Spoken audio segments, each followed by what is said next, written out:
Nos toma contacto com o partido ng líder ng politiko, anto nos ay dinang official bo bisa number ng di kandidaat ministers ng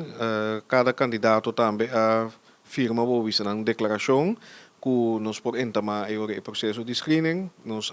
toma contacto tambe com ture instâncias ng maneira OEM, MOT, etc. Kutin ku hasin ng investigação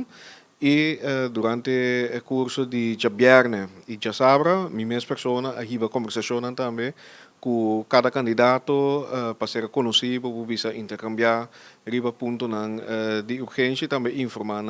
over o processo de screening. Nang família, na rumang, nang casa, também me se passa de screening aqui para vista quem e com intere processo tá? Onde parte que tem a ver com a família está caminha cada candidato me se llena formulário, sabe também conforme lei caminha não tá Que formulário aqui tá? é um formulário caminha botin ko indica bo belangen nang, mendi si botin negoci, bo assets nang, etc. Ku a base de sei por wak se potencialmente tem conflito de interesse, por exemplo, função nang,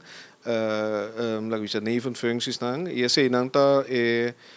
informação nang ku atawar entregar na formateur den mi bisa ta informação confidencial e essa aqui na nossa bairro den curso de seguinte dia nang aqui. Tem momento nga que turco está canando bom para lo que te number nang ko se Renata em cabo? Tu costa ganando bom. Nós tive a conversação na minha bisa Jabiarne e já sabra meinta e agora que também nós está indo so parte que candidato não também tem uma cita teste para visa médico que me sai verklaring de een dokter com nanda den condição físico para o trabalho e também me sai assim é cinema drug test caminho test para assunto de droga esse aí cada candidato está tomando um próprio esforço e dia não aqui. Dus agora que tem indicação que tu costa canando bom,